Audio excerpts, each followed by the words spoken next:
A pleasure to meet all at last, and welcome back to Nerf Secret Revealed Aftersought. So, yeah, cold is starting to build up exponentially, and I'm just not really sure if I'm going to be able to handle this, but I'm going to try and get this done as quickly as possible. Because, after all, this is yet another time where I should, honestly, make the point here that originally I was going to be talking about a different blaster right here. This time, it's the Zombie Strike Ghoul Grinder. But yet again, this is more of a delayed release. I mean, plenty of 2020 blasters, or even 2021 blasters in this case, are going to be having some delayed release statuses. So, in which case, I'm simply going to be replacing them, and instead talking about some others here and there that I was able to get my hands on as well. And this one in particular is honestly quite a good find.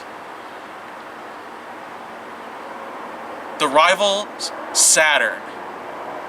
Yeah, that's its name, the Saturn. Yeah.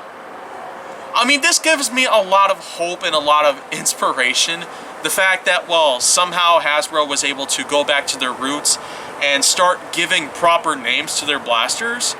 I feel like it's quite a surprise, actually. Because at first, late 2019 was a time when Hasbro didn't really give a darn about the names of their blasters, but now that I see this is the Saturn. And I gotta say, Hasbro really did a good job this time with the naming, but also with the creation of another shotgun-based blaster out there.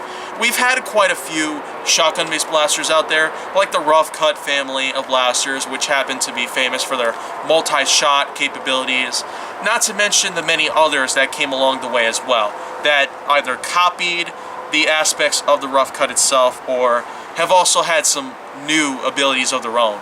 But this one pretty much changes the whole game itself, because Hasbro claims this to be one of the longest blasters that they've ever made, being at nearly 3 feet long.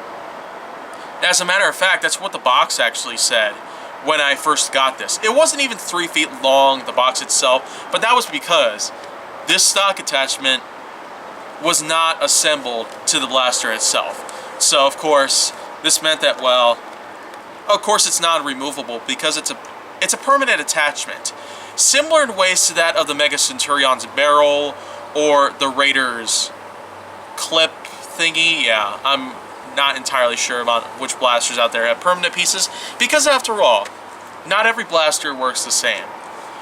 But of course, the Saturn's pretty much nothing different in many ways, because it is in fact a shotgun, and there were a lot of blasters that we've had in the past that try to be much like this kind of design, but you know what? I might as well give Hasbro a point for the fact that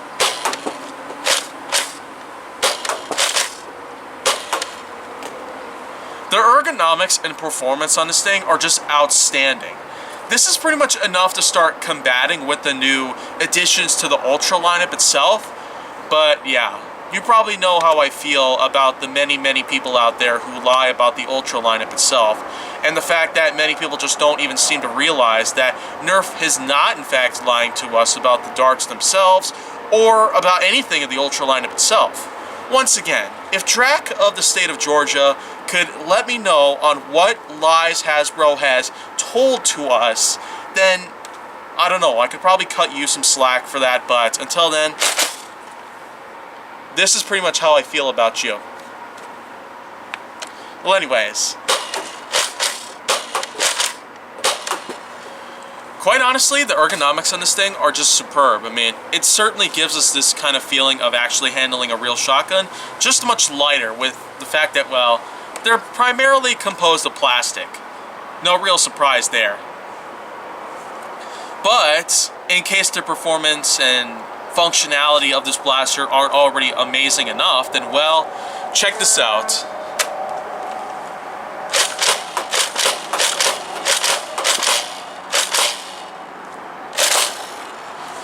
That's right.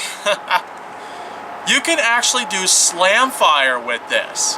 I mean, the rival Achilles couldn't even do that. I mean, even every other rough cut blaster out there that we've had in the past, like the actual rough cut itself, the Pluto, the Warden, the Brain Saw, they could all use slam fire on them, but not the Achilles. I guess Hasbro hadn't really figured out how to properly equip Slamfire onto a Rivals blaster. That is until some time earlier, because this blaster came out just a few months back. And in all honesties, I like this one. Being that, well, it's pretty long for one thing. And it does have the regular feel, functionality, and appearances of that of a real shotgun, except the color scheme is off quite a bit. And I guess one other thing still remains. Invisible integration.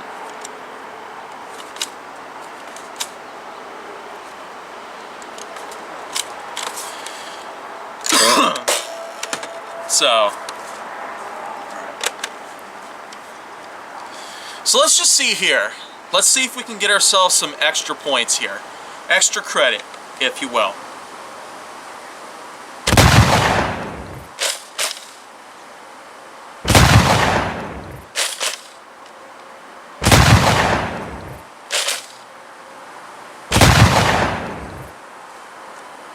Oh my.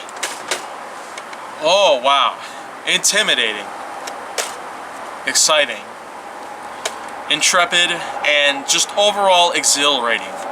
I mean, this blaster itself gives me quite a bit of feels to that of the video game The Last of Us Part 2, because after all, the pump shotgun in this game is much like this, and this is pretty much just probably taken from the design of an actual shotgun like that. But in all honesties, I didn't really expect this blaster to handle the same way as the pump shotgun that Ellie uses in The Last of Us 2.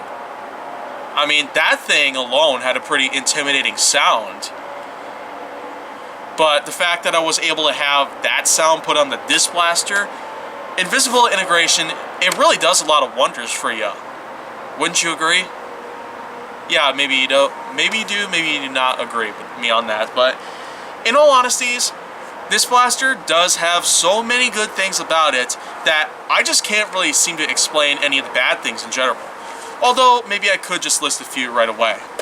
This is, in fact, the kind of same sort of faux wood sort of feel and appearances to it as with that of some of the Zombie Strike blasters out there. The grip, of course, has that same sort of styling, that texture as well. So you might confuse this for being something like the Slingfire or the Scavenger, because after all, the color scheme of this thing actually does quite resemble that of an actual Zombie Strike blaster, except this is more of a chartreuse or highlighter sort of yellow-green mixture. It's kind of more that of the fluorescent type of thing out there, like highlighter or chartreuse. But let's not forget that this is in fact still a Rivals blaster out there, because if this little engraved portion right here doesn't already make it clear to you that it's a Rivals blaster, it's present on both sides actually. But we also have the XX1000 listed on it. That's apparently part of the name itself. And apparently it's part of the name to every Rivals blaster in general. I don't really know how relevant it is or how it makes sense, but XX1000, it's just there. Well anyways, the Saturn itself, my personal rating, gets an astounding 9.1 out of 10. This is in fact one of the first Rival blasters that I was able to get my hand on that did three things right. It finally managed to utilize Slamfire within its own shotgun-like aesthetics. It managed to get itself a proper naming. And the third thing as well, it's the first time in a while that we've had a new Nerf Rival Edge-based blaster. We haven't had any new Edge blasters in quite a while, so I'd say this was a long time coming. And we could probably expect more of this kind of quality and more of this kind of color scheme to appear within that lineup itself. Maybe not for a while, but during a time where we might be able to find some new blasters out there, new design, new color scheme, and all that good stuff, I guess I will find a way to talk about that at some point.